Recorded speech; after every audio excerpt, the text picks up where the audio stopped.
Ice, ice, baby.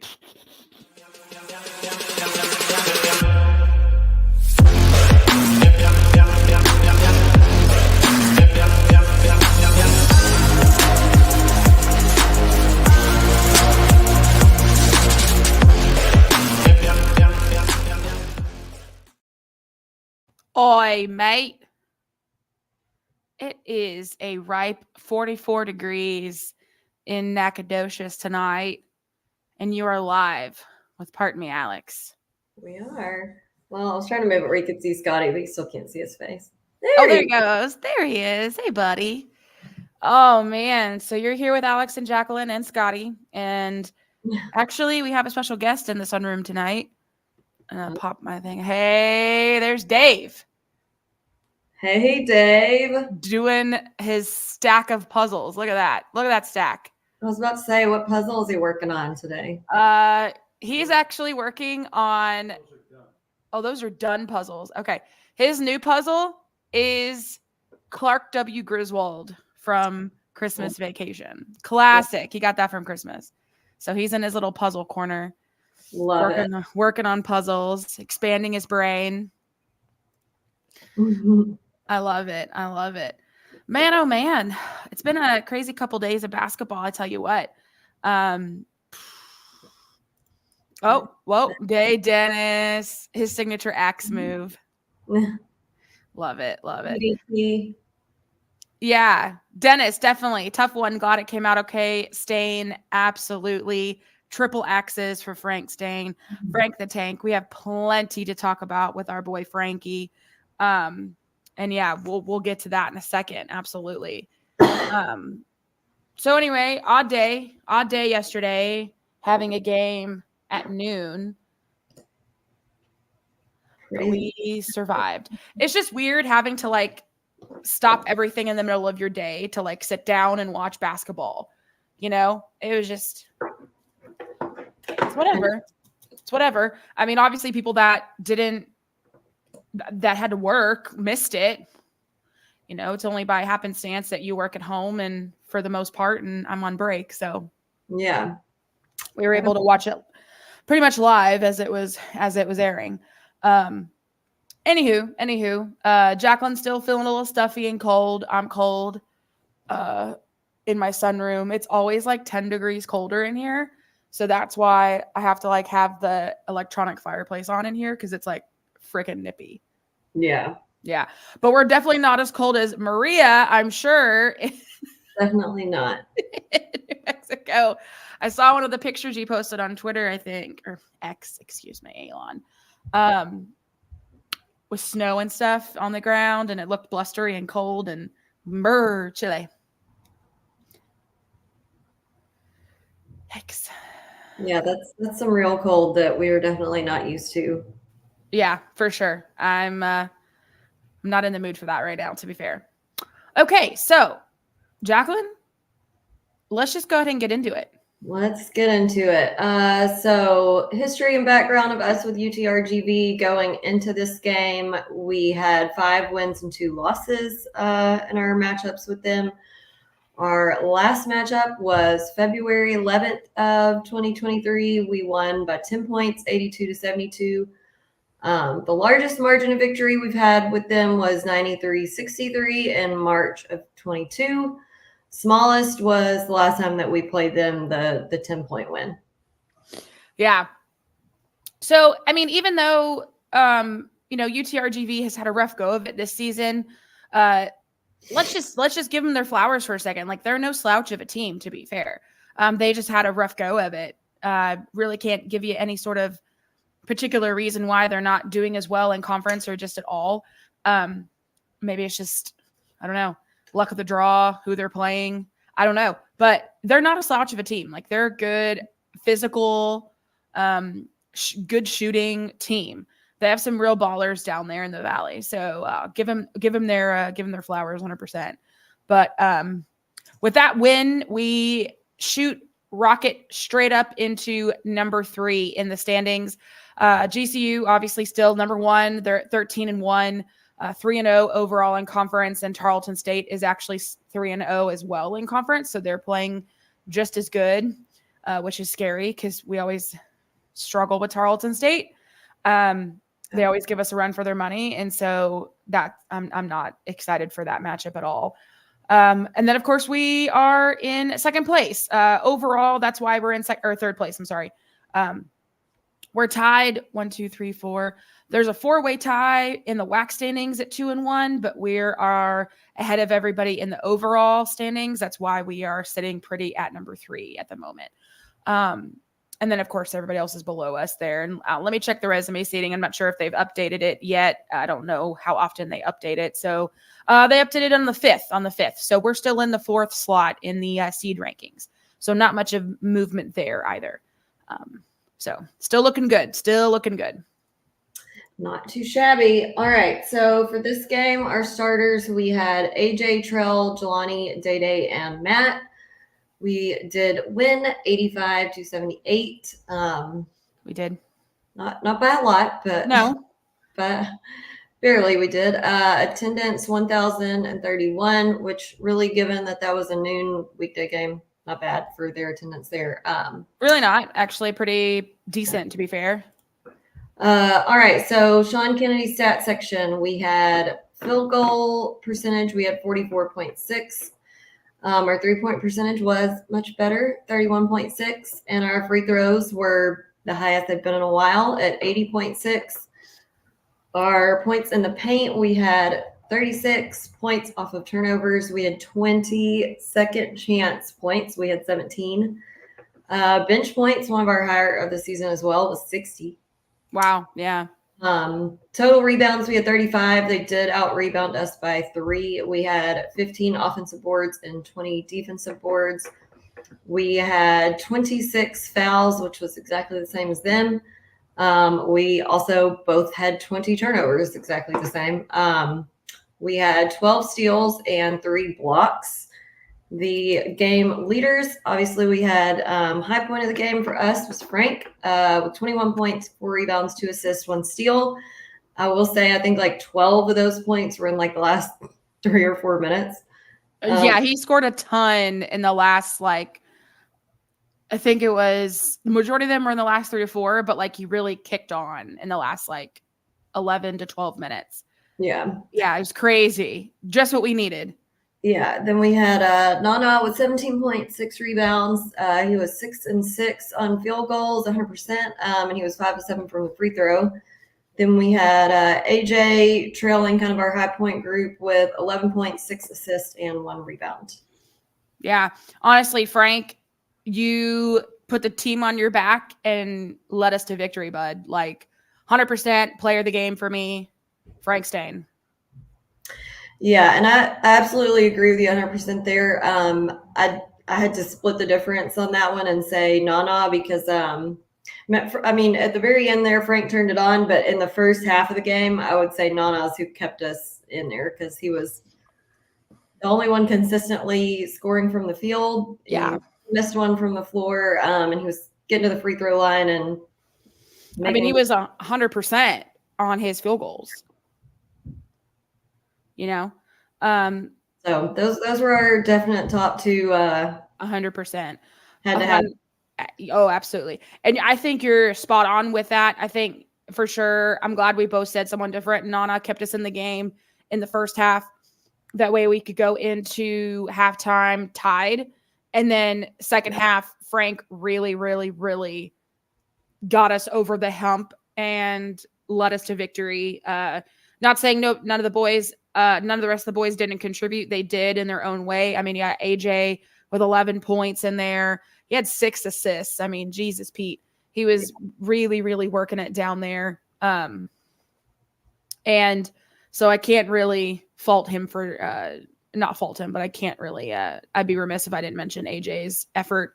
Same thing with Jaleel and Cece also had really good games as well. So pleasantly pleased. I do think that we could have absolutely just blown them out of the water just because, again, UTRGV isn't a huge threat, but or so I thought. I mean, here we are.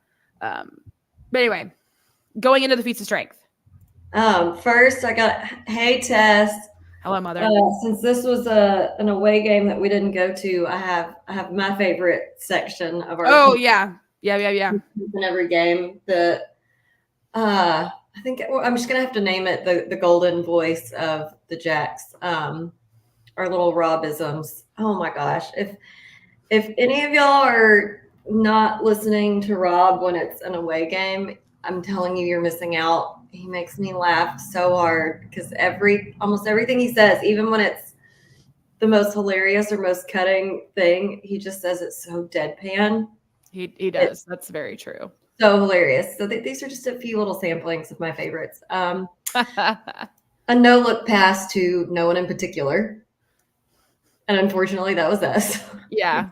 Here's the thing I love about Rob is like he's like an equal opportunity. He drags everybody equally. So like if we make a mistake, like he's absolutely going to like make a joke about it. And it's just it's funny to me. Like I think that's hilarious. Yeah, and honestly, I love his approach because like you said, it's not. I mean, it has to be addressed when he's commentating. If we mess up, he has to say something. He can't just sit there and say nothing. Exactly. But yeah. He does it in a funny way. It's not degrading or demeaning. No, definitely not. Definitely not. Like it's funny. Totally just like, man, we messed that one up. Blew that. Yeah, exactly. No, exactly. Yeah, no, that's exactly it. Yeah. So the first half, he said, we've turned over the ball in just about every way imaginable. There was one play, I don't even remember exactly what happened, but I think this dude just straight up ran into Cece, and it almost looked like he was trying to like instigate something. And Rob said, "Alley fight, my money's on Krishan Christmas." But instead, we just got a foul. Oh my gosh! Then there was he went in on the refs once because we came out of I'm pretty sure it was out of a media. And then he was like, there's confusion about who's shooting the free throws. The guy who called the foul, he can't remember. Clowns. Then he said, well, they didn't correct it during the timeout. They waited until we got ready to shoot free throws. Didn't know who committed the charge. Usually the guy with the ball. Damn, then Daniel. just as deadpan as possible. Like, and it's like he'll be doing the play-by, and since he's such a one-man show, he has to do the play-by-play and the color commentary. And I think that's what makes it so funny because he just slips the color commentary sandwiched right in between the plays, and so it makes it just so deadpan. He's like, walked it with no call, continue, and then he just continues the play-by-play. He's like, walked it, no call. Now Cajuice has the whatever, you know? Yeah. Gosh, he's so funny. All right, feats of strength. I got a pretty, I'm not going to say extensive list, but I took a lot of notes during the game, but I'm not going to go over every single little thing I wrote just because I'm sure we'll have doubles on that. But I'm trying to think of who I want to go over first. I mean, do we want to talk about Frank first? Do we want to talk about Nana first? I mean, let's start with Nana since he's the one who started off the hottest. I agree. He came out strong with the scoring this game. I mean, 100% from the field. He was great from the free throw line. He also had 6 rebounds. I mean, he was really keeping us afloat the first half. Yeah, I mean, one of the first notes I make is just all caps feed Nana. I mean, he was making some good moves to the basket. I was really pleased to see that a lot because, on the flip side, UTRGV, they were also making good moves to the basket too. So we were just trying to go like tit for tat there. Really, really liked Nana's play as a whole throughout this game. So definitely love to see more of that from him. He had that one really amazing breakout game earlier in the season, and my God, I would love to see Nana to continue that trend and just continue to, get fed down there in the basket and in the paint. Me too. And then on occasion, maybe take a 3, maybe make it. That'd be great. Yeah. Because we know he has it in him. He sure does. Yeah, he didn't take any this game. He didn't, which is fine. But we sure do love a Nana 3 in the Sawmill and in a way, of course. Let's see here. Let's see. Let's talk about our other player of the game, Frank. Yeah, Frank, the freaking tank. I'm telling you, 100% put his team on the back. I have so many notes on him: the threes, the steals, drives, and He did it all. He got so many second half points. He was 6 of 7 from the free throw line. 8 of 9. I'm sorry. Yeah, no, you're fine. He absolutely took over the second half for us. Without him and without his style of play, I love the fact that you can always kind of just find Frank and he's just miraculously open beyond the arc. I don't know how. I don't know what he does. But he always he's just there ready for the ball. He had 2 steals in there too, so playing some decent defense as well. He was also sharing the ball a little bit, got an assist in there. And so really, really, really liked Frank's performance in this game. Yeah. Ever since there was I don't remember what game it was, but it was maybe 4 or 5 games ago. And I was just like, oh yeah, this is it right here. Frank, this is Frank's absolute coming out party. And ever since then, he's played just better and better and better and better every single game. I think he's just getting used to, finally getting used to the style of play that we have, getting used to the different looks, getting used to the different lineups, getting used to the offense that we have and playing with different people. It's hard. When you transfer from a different school who has probably a completely different offensive playbook and style of play, coming to a new school and getting here late, by the way. I know we've mentioned this before, but he didn't get here until late August. And so, he had a little bit of catching up to do, but as we could see, it's not slowing him down none at all. Yeah, no, I totally agree. And one thing I love is that almost every game this season, I feel like we've had a different player of the game. So like we've been telling y'all, this is not one of those teams where it's we know we only have one person who can score. We have such a range and depth in this team. It could be a different guy every single game. Absolutely. And I think that's also that obviously is a good thing.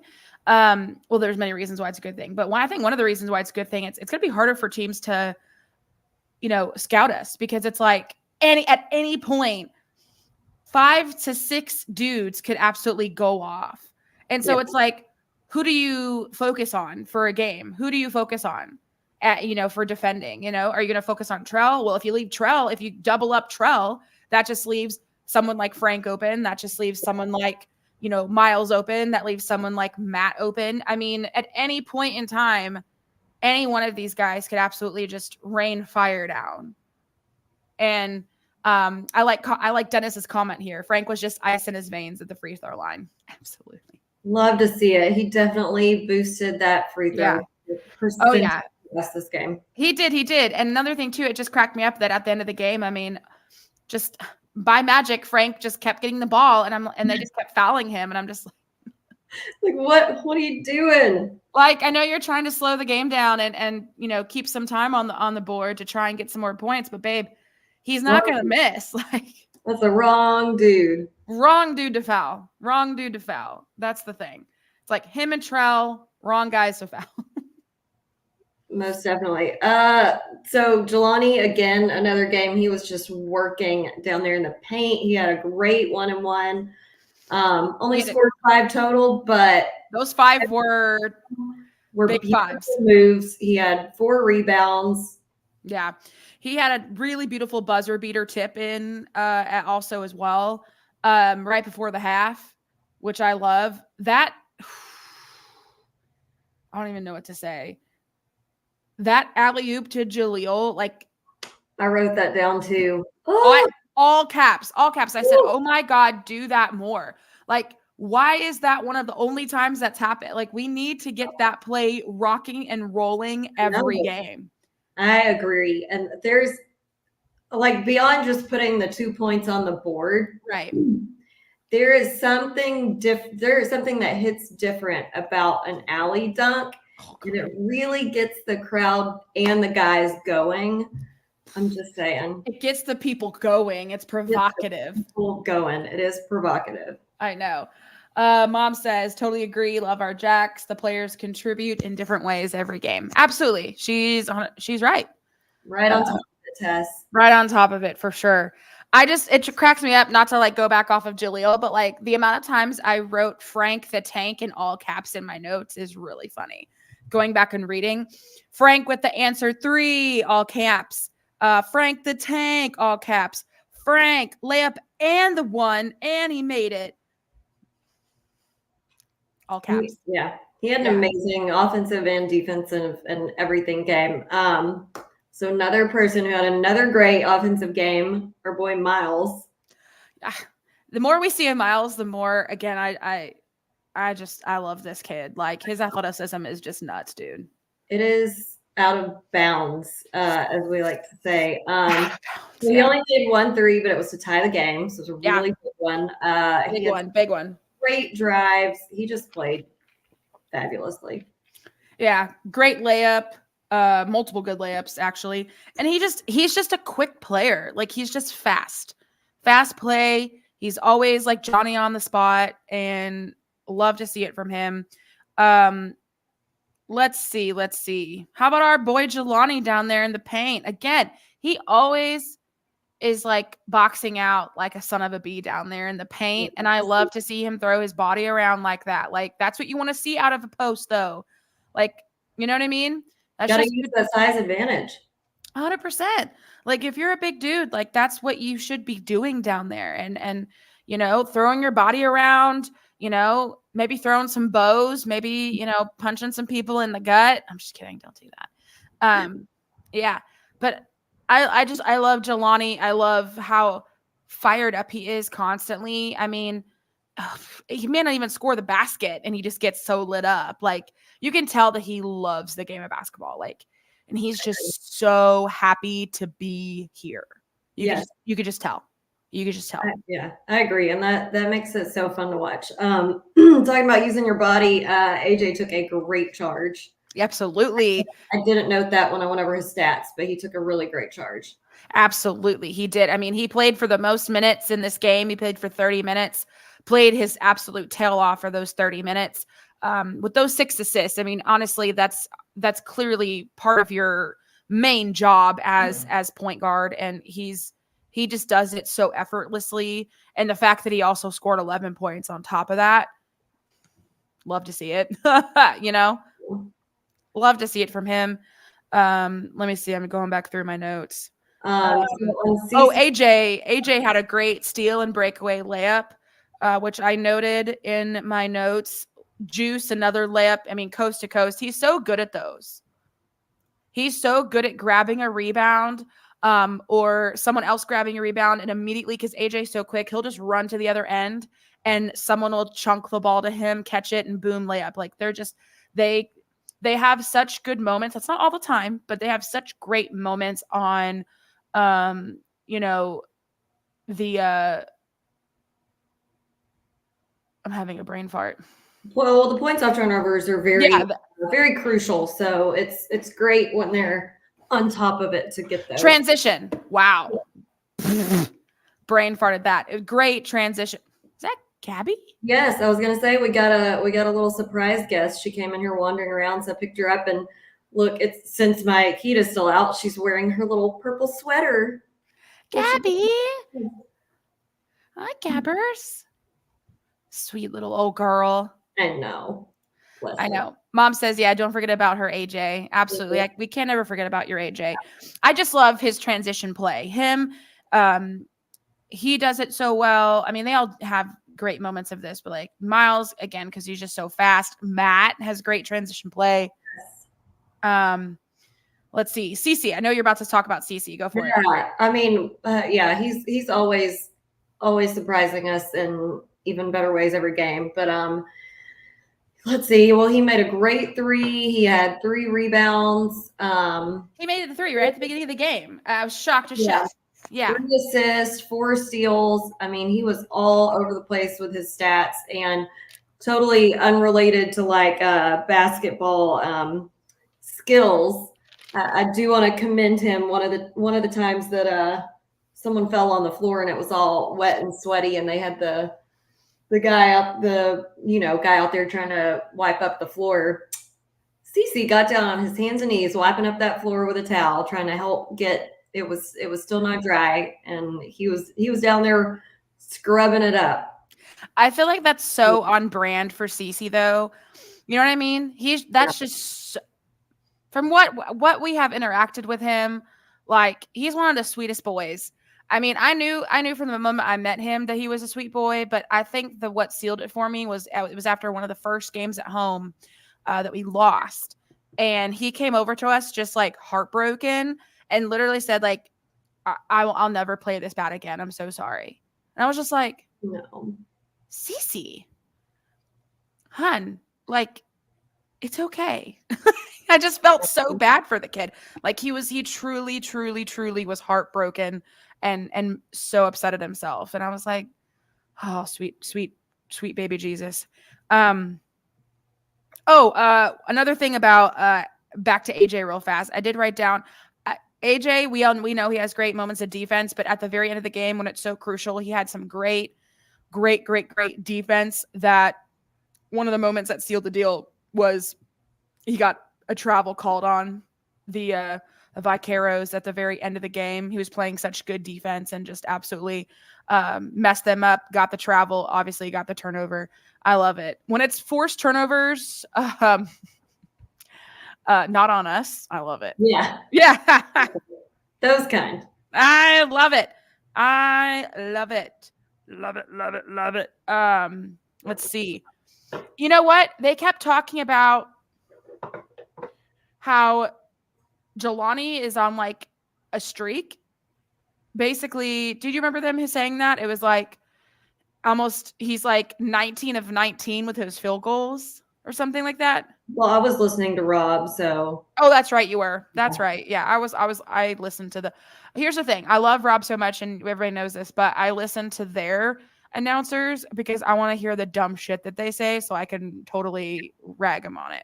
And usually when I rewatch the game, I'll listen to their commentator, but today I was snoozing and napping instead of rewatching. So yeah, some kind of streak. Like, I'd have to go back and look. I mean, he was 2 for 2, so obviously he's still whatever they're talking about. Like, his field goals, like he's 19 and 19. Like, he has not missed a field goal that he's attempted. Wow. Yeah, I'd have to go back and look at his stats like more in a deeper dive to like see if that's accurate. I'd have to look. Yeah. Seems fair though, because this game he was 100%, and I feel like it was a game or two ago he was 100%. Hold on now. Okay, so at Paul Quinn, he was 11 for 11. Okay. Then New Orleans, 3 for 3. So that's 16. 14. I'm sorry, 14. I can't do math. 14. And then 2 of 2. And then 2 of 2. 16. So, yeah, so that's 16. But maybe the game before Paul Quinn, he was also 100%. He wasn't 100% for New Mexico. He was 4 of 6, but like maybe like in a row. Yeah. So that would check out. So that would make 20 for 20 because they kept saying like 19 for 19. So that would check out. Yeah. Start shooting more, Jelani. I mean, there's nothing else to say. Pretty much. I mean, come on, kid. That's wild. It's just wild to see because like in the games previous, like he scored a little bit, but then it's just like the last, let's see here, ever since the Wyoming game, he's been turning on the Jets with the scoring. Yeah, and I think definitely a big part of that is getting used to the new system and the new plays and all the new players and same thing. It's the same thing. Same thing with Jelani as it is with Frank. Same thing with CC and all of our new guys. Yeah. Jesus Christ. Aw. Okay. What did she say? Because she comes out of nowhere and scares me. Hey, Tess. Anyway, okay. Mom, it's delayed, you nerd. This is why. This is why. All right. Well, All right, moving on. any more feats of strength? Or are you ready for the next section? Yeah, no, we're ready. All right. You'll know what time it is. Let's go. The airing of grievances. I got a lot of problems with you people. Now you're going to hear about it. You. Well, I have a few. I really only have two big ones. First one is another slow start. I got your message. I haven't celebrated Festivus in years. What is your interest? Just tell me everything. Many. Oh God. Okay. Yeah. Early on, just a lot of turnovers and just a slow start. Yeah, we got it. Sorry, it was like auto playing another It's Festivus okay. after that one. It's okay.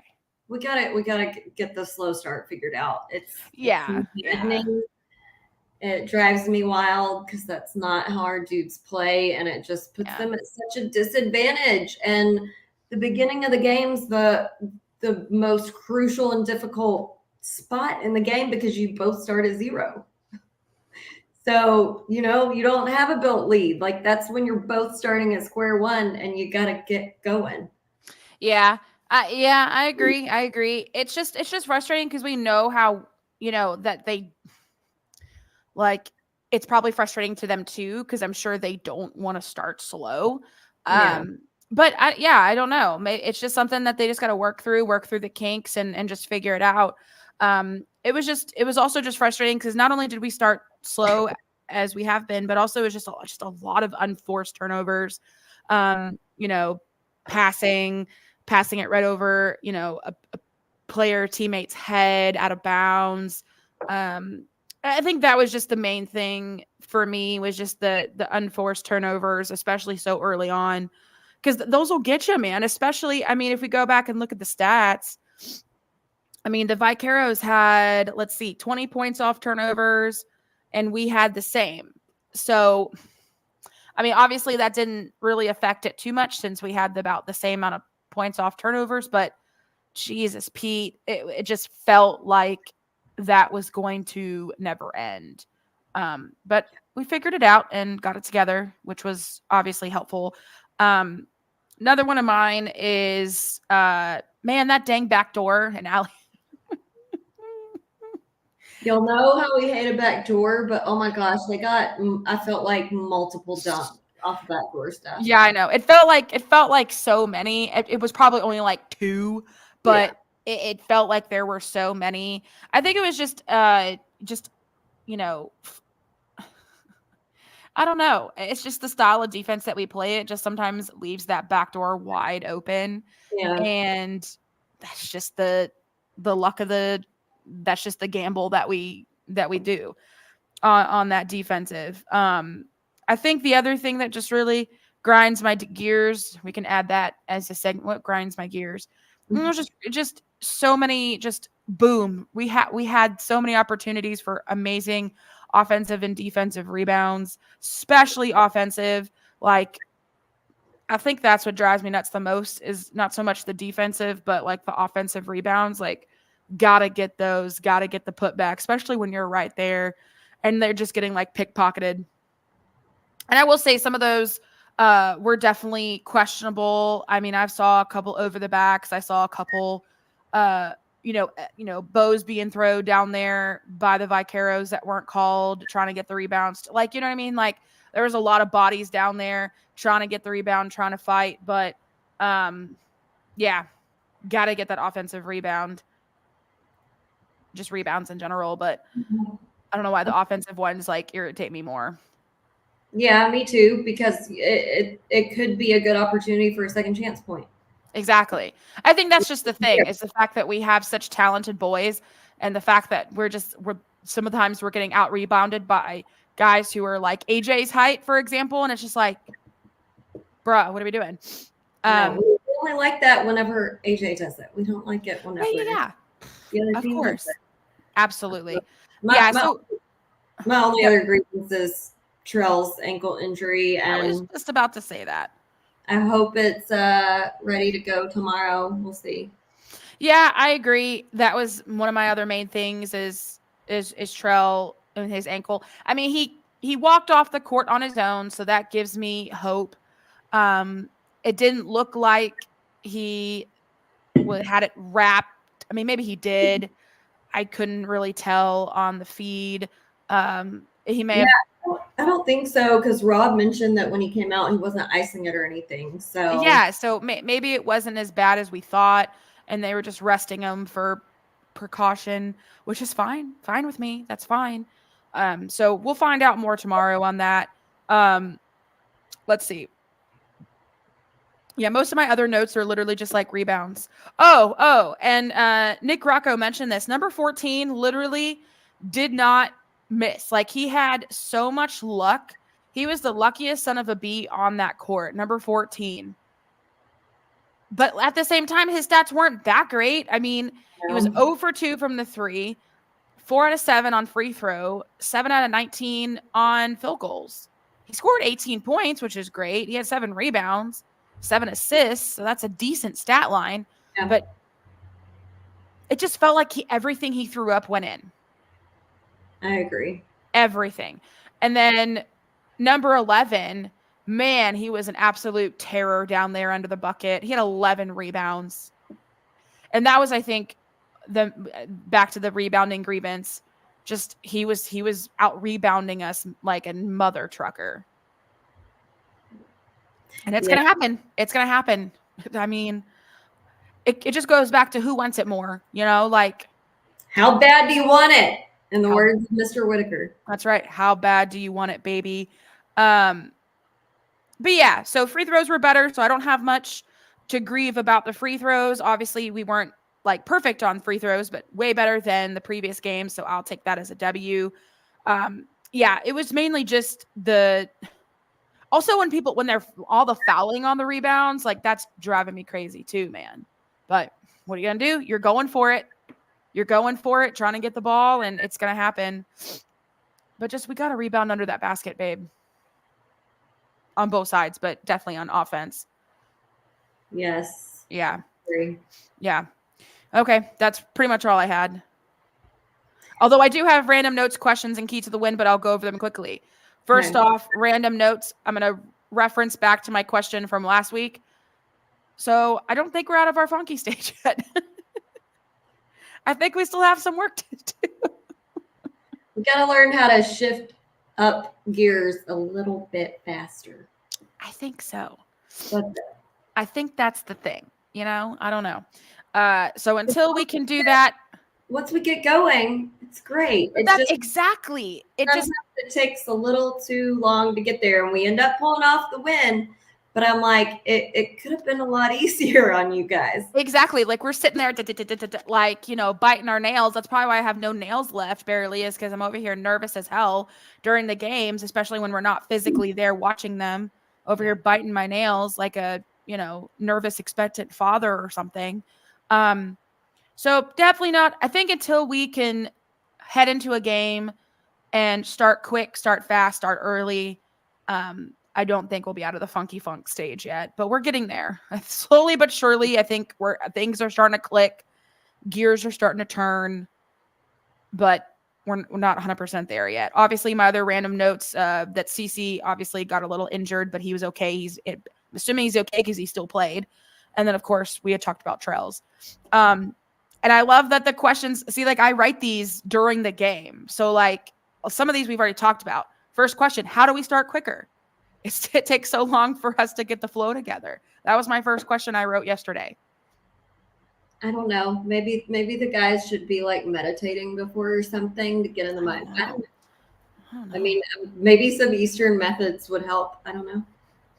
And then my other question is, how do we limit those fouls and turnovers? And then I was like thinking, is it just the style of play that we have that's just going to always just guarantee that we have a lot of fouls and turnovers? I don't know. Yeah, I think it's almost unavoidable, but should get better with time. Yeah. I don't know what to. It's going to be a high risk there, but That's my thing. Is it just because of the, so that the high pressure defense that we play, that it's just the fouls are inevitable type thing. I think the turnovers on offense, though, it's just, again, we take so long to click, but like once we start clicking, there's less turnovers. yeah. Yeah.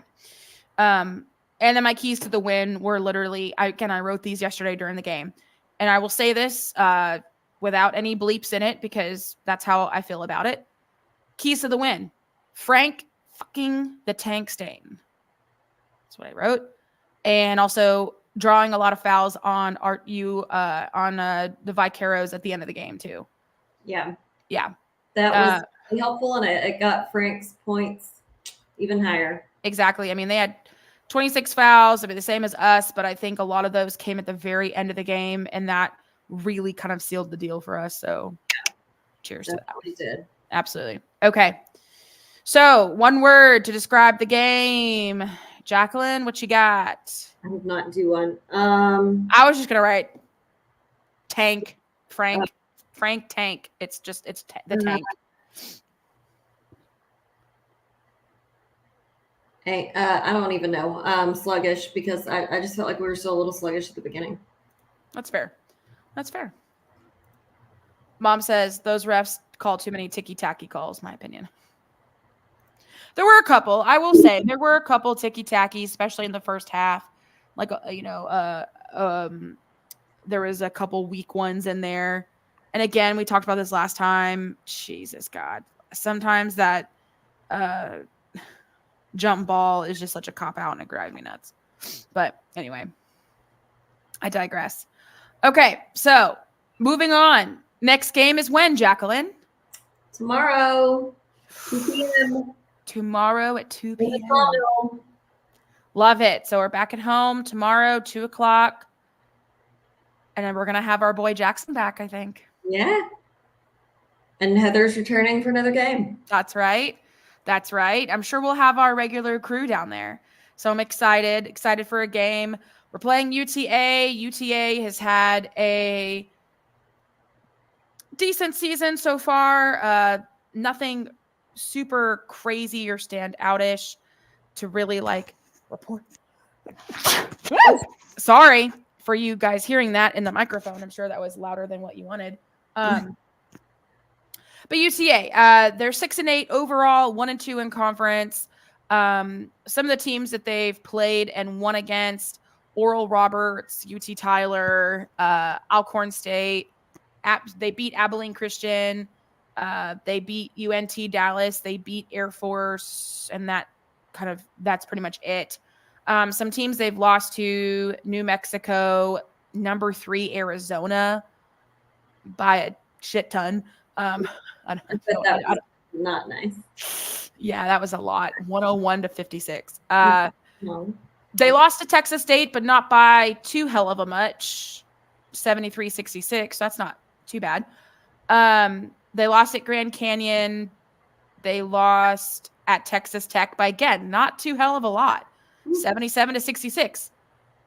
Not bad. They like the 60s numbers because they got 66, 69, 66, 62. They lost at North Texas. They lost at Texas, like UT Texas. Again, not by a lot, 79-62. That wasn't a blowout. And then they just lost at Tarleton State, not by 2 points. Wow. That's pretty good. Tarleton's not a slouch of a team either. So, and that was at Tarleton State? Yeah. Yikes. Okay. Yeah. Gotta get ready for Saturday. Buckle up tomorrow, y'all. Jesus, Pete. We got a team coming in hungry for a win. They've lost 4 in a row. They're going to come in scrapping. So really, really, really need to be on our P's and Q's tomorrow for sure. Oh, yeah. Yahtzee. All right. Oh, God. Okay. Now I just got real anxious now about this game. All these games during breaks are traps. They're all traps. All of them. All of them. I agree. And it's an absolute booby trap. It's like a Home Alone trap. That's what kind of trap it is. I forgot to change the banners. I got so into the talking, I forgot to change our banners as we were going. It's okay. But while we have the My Plates up, kind of ending out the podcast, don't forget that you can go and support your lumberjacks by supporting My Plates. If you go to www.myplates.com/lumberjacks and go and pick out a purple SFA license plate, it is a fun and easy and Stephen F. awesome way to support your lumberjacks. They have 1 year, 3 year, and 5 year plans. You can go on there. You can get a background only, beautiful SFA purple design, or you can get a purple personalized background with pretty much anything you want it to say, as long as it's not already taken. There's 2 that are definitely taken, and that's Parton and me, Alex. And me, Alex. So you can't have those. Whatever you prefer. You also can't have Sawmill 6 Man because that's taken too. It's on Gary Lee's car. But anyway, so if you're looking for a great way to support the lumberjacks, you're looking for that just really unique, special SFA gift for that lumberjack in your life, check out the My Plates. Highly recommend. Highly recommend. It's just a cool way to personalize your ride. Obviously, anytime you're at the games or in town in Nacogdoches, drink Purple Lights. A portion from every Purple Light sale, either can or on tap, goes back to SFA Athletics. And of course, you're helping support your local brewery, who is in the middle of a renovation and refresh right now. And it's looking so good. Y'all, I can't wait to see it. Holy shish kebab. If you haven't seen anything, I've been posting about it the past 2 days. Go on Instagram, go on to Facebook, go check it out. It's going to be so cool. I'm so excited. So make sure that when you're in town or out of town, drink Fredonia beer, drink Purple Lights, because obviously that supports SFA Athletics, supports your local economy and your local small businesses, and it supports Jacqueline and I because we work there. Bingo. All right. Of course, last but not least, making sure that you are supporting the Sawmill 6 Man initiative, the NIL collective. Details for that can be found on sawmill6man.com. All of those boys are just fantastic stewards of the Nacogdoches community, and everything that they do, they go out into the country. They go out into the community, and if you just saw it, maybe a couple days ago, they had a little, just a little like basketball camp or a little basketball day for the Glory Gang in town, and even a bunch of kids over in the Sawmill, and they were showing them basketball and doing drills and stuff, and it was really cute. And so they're very, very, very into the kids and helping the community. So, and these boys love the community. They love it. That's part of the reason why they love staying here and being here, is because of this community. So let's support them back. So go to sawmill6man.com.